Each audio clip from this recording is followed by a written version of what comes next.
这两腿，漂亮！这绝对是打日本人最狠的中国悍将。擂台上知道是遇到日本人，像这种骨子里自带仇恨的，一般都很难掩饰得住，爆发力也是从 50% 直线飙升到 200%。擂台上打日本人没有最狠，只有更狠。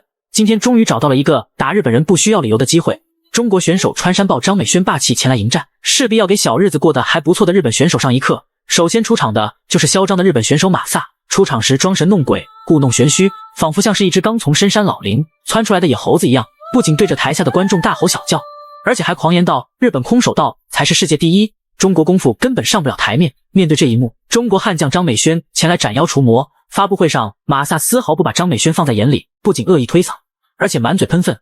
面对不知道天高地厚的家伙，我们就来看看张美轩如何教他做人。就这样一场大战一触即发。比赛开始，比赛一开始，攻击的马萨被反应迅速的张美轩打倒在地。看到倒地的马萨，张美轩也是紧忙上去进行压制，对着嚣张的日本选手马萨就是疯狂的砸击，一点都不用担心住院费的问题。面对张美轩狂风暴雨般的拳头，忍着痛的马萨紧紧地搂抱住张美轩，想要去摆脱张美轩的控制，可惜张美轩根本不给他任何机会，直接把马萨按在地上。转换很快，张美轩要先控制，这往前推的这个劲儿不错啊！张美轩也很不错啊，两人地面反转。马萨这个地面变化也很快啊，对，很快。我们看他的腿，漂亮，能拿到14过，能拿那个14过，把这胳膊拍出来。对，先做锤击，先扰乱他。在两个人缠斗的过程中，张美轩拿到了一个木村锁的位置，可惜在这个位置上使不出什么力，所以张美轩立马松开，然后改变战略。记得穿长裤作战啊，柔韧性特别的好。对，那是在日本空手节东京站的比赛。对。这时处在下位的马萨开始了反击，此时的张美轩丝毫不慌，应对的有来有往。殊不知马萨这一次的摔倒，张美轩再也不给他站起来的机会了。对，非常连续的发击，对。差一点，左腿没有上来，再连续推击。看到没有反抗的日本选手马萨，吓得裁判紧忙上去终止了比赛。要不是被裁判的及时阻止，非要把这个嚣张的家伙打死在擂台上。张美轩也是凭借着快速猛攻的打法，打得马萨人仰马翻，让嚣张来华挑战的日本选手有来无回。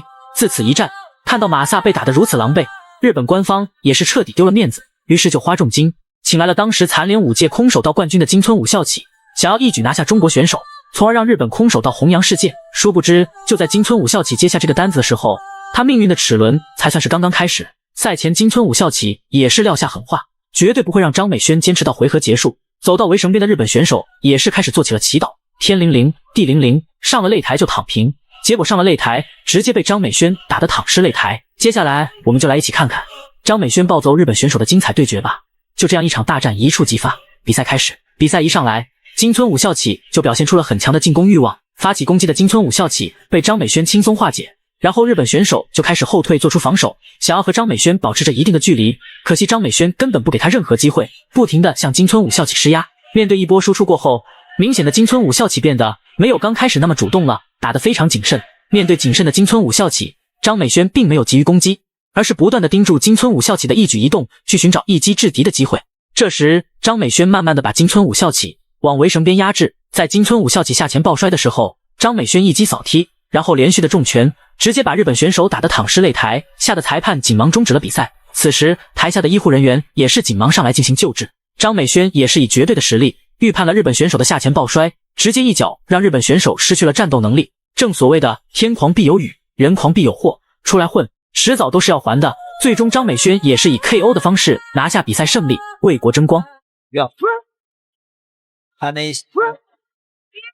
前的10嚣张的日本拳手来华踢馆，当众嘲讽中国选手不堪一击，日本的空手道才是世界第一。面对大放厥词的日本选手，太极传人韩飞龙霸气前来迎战，擂台上采用太极功夫打的日本选手苦不堪言，临门一脚更是堪称一绝，疼的日本选手像是一只发了疯的小野驴一样蹦来蹦去的跪在地上痛苦不堪。这一幕是日本人最不想看到的，而是中国人最想看到的，他就是中国太极传人王占军的得意大弟子韩飞龙。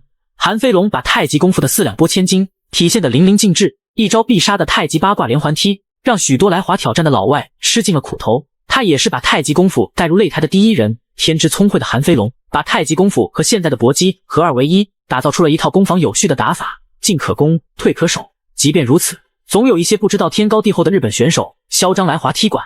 他就是日本的空手道冠军朝仓丰树，赛前也是撂下狠话，绝对不会让中国选手在他手底下坚持完第一回合，他要把中国选手击倒过后，然后从中国选手的身上跨过去进行羞辱。面对如此狂妄的家伙，我们来看看太极传人韩飞龙如何教他做人。就这样一场大战一触即发，比赛开始。比赛一上来，攻击的日本选手就被韩飞龙轻松化解。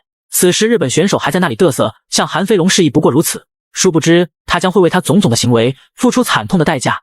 红方选手就是中国的太极传人韩飞龙，韩飞龙不仅腿法了得，拳法也是重的惊人，往往都是以小博大。蓝方选手就是嚣张的日本选手朝仓丰树，朝仓丰树拥有着日本最强空手道冠军，在日本也是一位家喻户晓的名将。殊不知他这一次来中国踢馆的决定将会断送了他的整个职业生涯。韩飞龙呢，是我国著名的太极名家王占军的亲传弟子。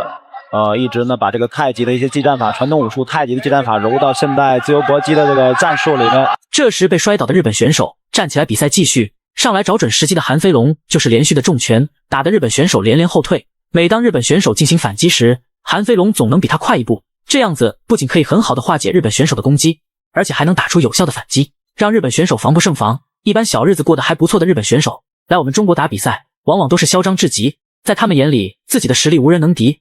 但是来到中国打比赛，你是龙你要给我盘着，你是虎你给我卧着，因为我们中国选手都是无可畏惧的。对于日本选手，像这种骨子里自带仇恨的，一般都很难掩饰得住。所以擂台上知道是遇到日本选手，能打多狠就打多狠。面对攻势凶猛的韩飞龙，毫无招架的日本选手只能通过搂抱的方式去化解韩飞龙的重击。站起来的日本选手韩飞龙临门一脚，转身的甩身后的这个是很痛很痛。转身的后摆腿是应该从他出腿的这个角度来看，应该是直奔这个朝仓丰的大腿的。对对对，后脚跟这一脚下去踢的日本选手痛苦余生。如果是踢到其他选手，我们会觉得不应该，但是这是踢到的是日本选手。台下的观众纷纷都在叫好极了。休息过后的日本选手比赛继续，上来韩飞龙就开始了乘胜追击，连续拳法组合进攻，但是被这个朝仓丰树抱住了。这里你们跟着待着。又是一个舍身踢。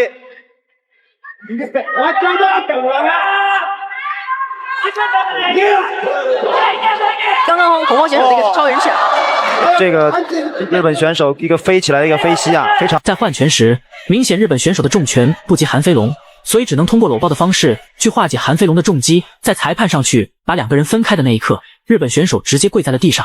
这比赛还没打完，就想跪在那里求饶啊！长的放纵连续的组合拳追击。韩飞龙步步紧逼是吧？对。